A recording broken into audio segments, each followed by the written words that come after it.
If the UK's parliament were a rapper, it would probably say something like this: I've got 99 problems and my home's the latest one.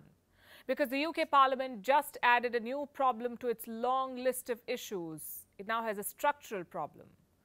No, I'm not talking about bickering parliamentarians. I'm referring to the very structure of the parliament. It is the seat of British democracy, a UNESCO site, hailed as an architectural masterpiece, which has, quote-unquote, a real and rising risk of destruction. Because it is crumbling and leaking. It has a perpetual threat of fire, also a clear risk of history repeating itself. What am I talking about? Our next report tells you. This is Britain's Parliament building, the Palace of Westminster, located in central London. Built in the 19th century, visited by 1 million people per year, a UNESCO site, often called an architectural marvel.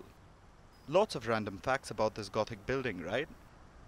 You must be wondering why we're giving you an information overload. We're simply trying to prep you for a dark twist. Because while this parliament was built to hold the UK together, now its own building is coming down. The UK parliament is crumbling, leaky, and at a constant risk of fire.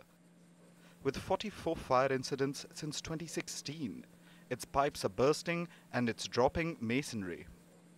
Yes, chunks of the building are literally falling off.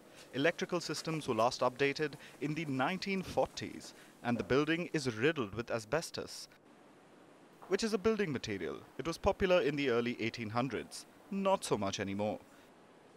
Because it's hazardous to health. Inhaling it can cause lung diseases like cancer, and this asbestos is present in about 2,500 locations in the building.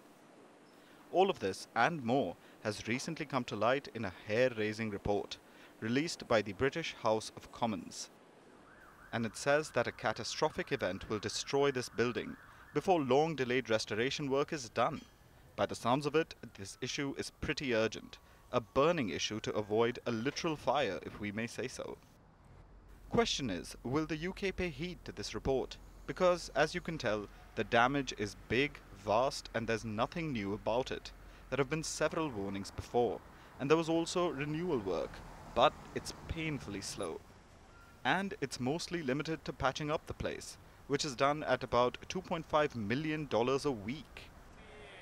Then there's also been a lot of back and forth. In 2018, lawmakers finally voted to move out of the building. They were going to do it by mid-2020 to make way for years' worth of repairs, but there is no certainty because lawmakers don't want to move. Last year, a body was set up to oversee the repairs, but it was scrapped. So while the dithering continues, the building grows more decrepit. Some don't want to leave this historic building with its riverside terrace and subsidized restaurants. And some lawmakers are worried about the public's disapproval towards a multi-billion-dollar bill of repairs, especially when people in the UK are struggling to make ends meet. But if they continue to wait, what's about to come will be even more costly to the taxpayers, because history is not without warnings. This parliament's predecessor was destroyed in a fire in 1834. If that isn't enough, the Britons could learn from the 2019 fire in France's Notre Dame. So there are surely warnings, both in history and in lengthy reports published by parliament committees, out of which this week's report is the most urgent. Hopefully, the lawmakers will see it that way, and if they're still struggling, here's a helpful Friday night tip for them. If it's money the lawmakers are trying to save, wasting time and avoiding action is never value for money.